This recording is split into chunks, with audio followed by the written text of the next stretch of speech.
มาหักมามักสิใช้เวลาโหลนบ่น้องล่ะใช้เวลาโหลนใช้เวลาคิดโหลนบ่ก็บ่โดนปานใดก็แค่เพิ่นฮักแท้ก็พออืมเพิ่นฮักแท้ก็พอเนาะโดยก็บ่โดนปานใดเนาะอืมถ้าว่ามีคนวัยสูงอายุประมาณ50ปีมาฮักได้จ้ะน้องล่ะก็สิฮักเพิ่นคืนอยู่บ่ก็คันเพิ่นฮักแท้เฮาก็ฮักโอ้ก็เพิ่นฮักแท้เจ้าก็ฮักเพิ่นเนาะโดยว้าวเท่เนาะนี่เนาะโดอันยนี้ก็คือคำออกจากจังไดออกจากใจว่าน้องล่ะโดยอืมคำพูดออกจากใจเลยบ่ได้ว่าคิดว่ากับสวัสดีและสวัสดีพ่อแม่พี่น้อง FC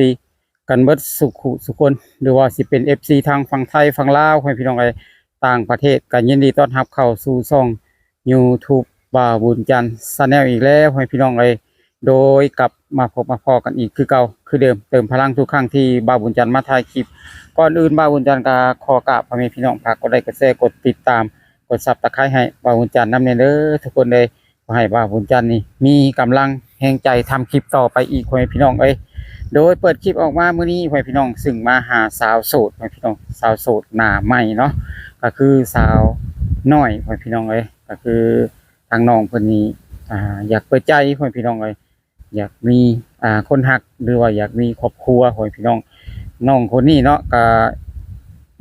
ครอบครัวเพิ่นก็บ่สมบูรณ์นำพ่อแม่พี่น้องหรือว่าขาดเขินเรื่องข้าวเรื่องน้ำแน่พ่อแม่พี่น้องก็น่าสงสารเห็นดูเพิ่นอยู่กับแม่2คนพ่อแม่พี่น้องไปพ่อแม่พี่น้องไปติดตามรับชมกันเลยพ่อแม่พี่น้องเนาะตอนนี้ก็มาฮอดจอดถึงเพื่อนของน้องและเป็นที่เรียบร้อยพ่อแม่พี่น้องสิเข้าไปถามชื่อถามเสียงหรือว่าไปโอ้ไปร่มกับน้องเนาะชีวิตของน้องเป็นจังใดพ่อแม่พี่น้องโดยไปติดตามรับชมกันเลยเนาะโดยสบายดีสบายดีคนผู้จบผู้งามก่อนอื่นก็ขออนุญาตถามชื่อแล้วน้องละโดยชื่อจังไดเนาะชื่อดาล่าน้องดาอายุจักปีแล้วเนาะ18ปี18ปีเคยมีผู้บ่าวแล้วบ่เคยมีอยู่เคยมีหรือว่าเป็นแบบผู้บ่าวซื่อๆบ่โดยแบบคุยกันโดยตอนนี้เด้ซะน้องหลานยังคุยกันอยู่บ่ตอนนี้บ่ได้คุยกันบ่ได้คุยกันแล้วโดยในไรคือว่าแตกแยกกันบ่หรือว่าในไรโดยโดยเขายังเข้าโรงเรียนอยู่บ่น้องบ่ได้เข้าบ่ได้เข้าแล้วเรียนห้องปอยังน้องล่ะห้องป .5 ห้องป .5 โอ้มีรายแบบประกาศแล้วโดยอืมบ่อยากเรียนต่ออีกบ่มีผู้ส่งบ่มีผู้ส่งโดยพ่อแม่ได้ซะน้องล่ะอยู่ครบบ่บ่อยู่ได้อยู่นำแต่แม่โอ้เยแต่แม่พ่อเด้พ่อเพิ่นปะกันเลิกกันไปโดยอยู่กันไปโดนแล้วบ่โดนแล้วหลายปีแล้วเนาะโดยโอ้ยเพื่อนมีกันจักคนนึงล่ะอยู่กัน2คนกับแม่โอ้แม่ก็บ่มีครอบครัวโดยได้เฮ็ดนาบ่น้องล่ะบ่ได้เฮ็ดบ่มีไร่มีนาบ่ให้นาก็บ่มีโดยไปไสเวิร์ดให้นามันบ่มีมาแต่เกิดบ่ได้ว่าแนวใดเพิ่นขายให้พ่อโอ้ขายให้พ่อเป็นจังไดพ่อเพิ่นติดยาแล้วก็แม่ขายหน้าให้โอ้ขายเสียโดยขายเสียค่าสินสอดจังซี่บ่โดยโอ้โดยก็เลิกกันนี่แม่อยากปะแม่อยากเลิกโดยโดยแม่อยากเลิกแล้วก็เลยขายหน้าเสียให้เพิ่นโดยแพงบ่น้องละตอนนั้นสมัยก็20,000ปลายเพิ่นขายหน้าโอ้20,000กว่าบาทโดยเงินบาทเนาะโดยขายหน้าให้เลยตอนนี้บ่มีหน้าบาทนี่โดยบ่ได้เฮ็ดหน้าเลยบ่หากินจังได๋ซะน้องละหากินจังได๋ยามดำนาก็ไปหาและดำนาลกกะโอ้ย่าดำนานะโดยงาลกกะดำนาโดยเช้ายามเกี่ยวก็ไปเกี่ยวโดยหาเงินซื้อข้าวกินยามแบบนี้เด้ซะน้องละไปเฮ็ดหยังแบบนี้ก็บ่ได้เฮ็ดหยังบ่มีเวียกเฮ็ดเนาะโดยโอ้ในปัจจุบันยังซื้อข้าวอยู่บ่ยังซื้ออยู่ซื้อคือเก่าเลยยังมีกินอยู่บ่ตอนนี้ว่าได้ไดพอมีอยู่โอ้ยันว่าบ่มีหน้าเวียกหน้างานแล้วยันว่าเบิด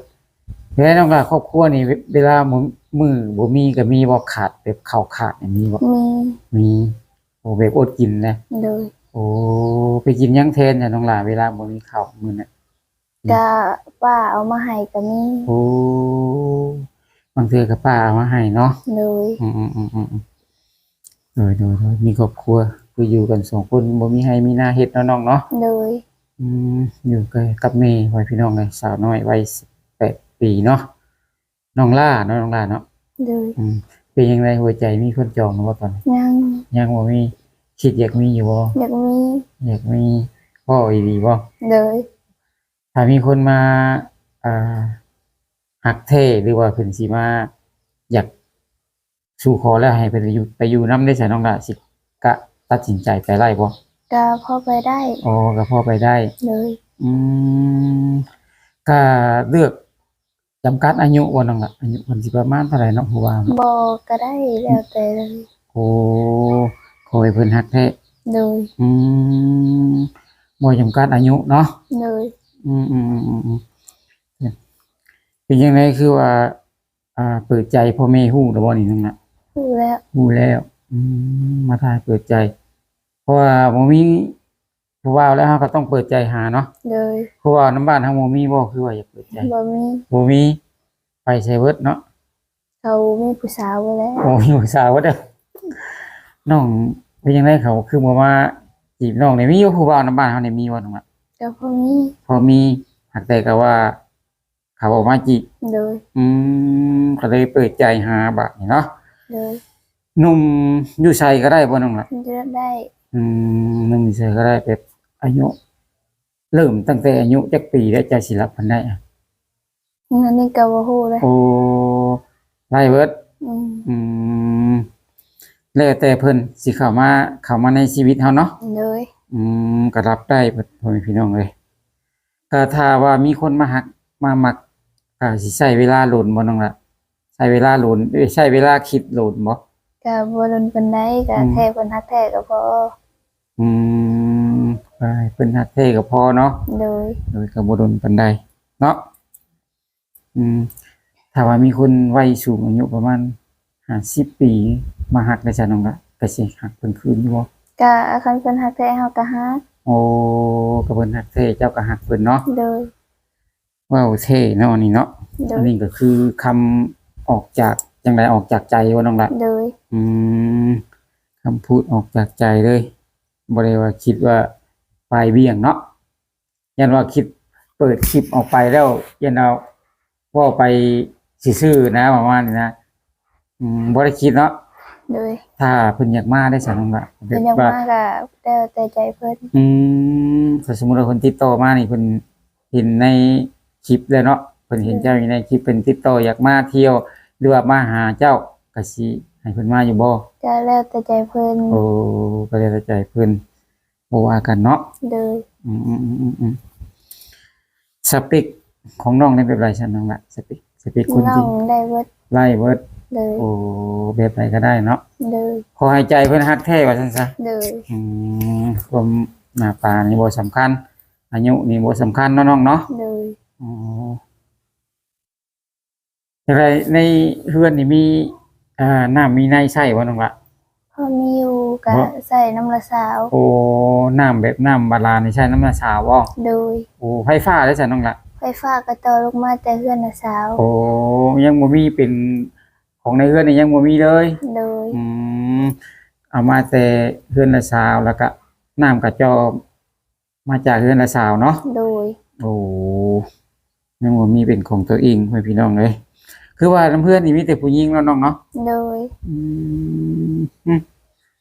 มีแต่ผู้หญิงบ่มีผู้ชายว่าซั่นซะอยู่กับแม่2คนเนาะ โดย ยามเด็กนี่ไปหาเงินหยังน้องล่ะยามแบบนี้แบบบ่มีหน้าเฮ็ด ไป ไผนะ หาคุดก็คุดเขียด โอ้แต่มื้อนี้บ่ได้ไป โดย เป็นยังไงมื้อนี้คืออยู่เฮือนมัน มื้อนี้เช้าเมื่อย เช้าเมื่อยโอ้ปกติน้องนี่ไปหาคุดกบคุดเขียด โด ยาม ย นี่ไล่บ่น้องไล่อยู่อะ พอได้ พอได้ไล่แต่สิเฮ็ดยังไงเอาไปขายหรือว่าเอาไปเปลี่ยนเข้าว เอาไปเปลี่ยนเขา ได้มาแล้วก็ไปเปลี่ยนเข้าวเนาะ โด ได้ ย กบได้เขียดมาเปลี่ยนในหมู่บ้านในน้อง โดย ๆโอ้โหมาเห็นดูสงสารเพิ่นให้พี่น้องเลยครอบครัวของน้องเนาะน้องล่าก็คือขาดทุกสิ่งทุกอย่างเนาะเบิ่งเนาะ โดย ข้าวก็บ่มีกินว่าซั่น ครอบครัวของน้องเพิ่นก็สู่ชนคือเก่าให้พี่น้องเนาะแต่ละมื้อก็หาอยู่เห็นบ่น้องล่ะ โดย โดยเป็นกำลังใจให้น้องล่ะเนาะให้ขอให้สู่ต่อไปเนาะ โด เพราะ ย ว่าอีกสักวันหนึ่งก็น้องก็สิได้ ในความฝันของเฮาแหละเนาะแต่ว่าก็สิบ่รบกวนน้องเนาะก็ขอให้น้องอ่าได้คนที่น้องอยากได้ว่าซั่นซะเนาะเปิดใจออกมานี่ก็บ่ได้ว่าเลือกบ่ได้จำกัดอายุน้องเนาะ โดย โอ้ซ้ำใดก็ได้แล้วแต่เพิ่นเมตตา โดย หรือว่าแล้วแต่เพิ่นสิมักสิชอบเฮาเนาะ โดย อืมก็ใช้เวลาบ่โลนแม่นบ่น้อง โดย โอเคพ่อพี่น้องถ้าท่านใดสนใจเนาะอยากจะติดต่อมาหาทางน้องล่าพ่อพี่น้องเลยติดต่อมาทางช่องบ่าวจันทร์ได้เด้อพ่อพี่น้องเลย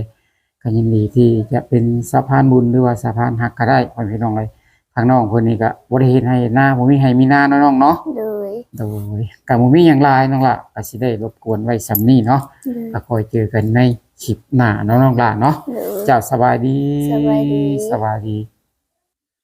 โอเคเพื่อนพี่น้องเอ้ยโอ้ลมกับน้องล่ามาแล้วเป็นที่เรียบร้อยเพื่อนพี่น้องเอ้ย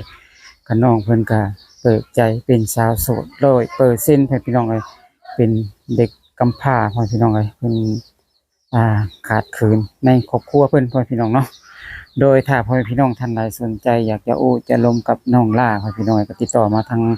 ช่องบ่าวบุญจันทร์ชาแนลได้เพื่อนพี่น้องเอ้ยยินดีที่จะเป็นสะพานบุญให้เนาะ โดยจังไรก็ขอบคุณเนาะทาง FC ที่คอยติดตามชมส่องบ่าวจันทร์มาตลอดพี่น้องสำหรับคลิปนี้บ่าวจันทร์ก็สิมอบไว้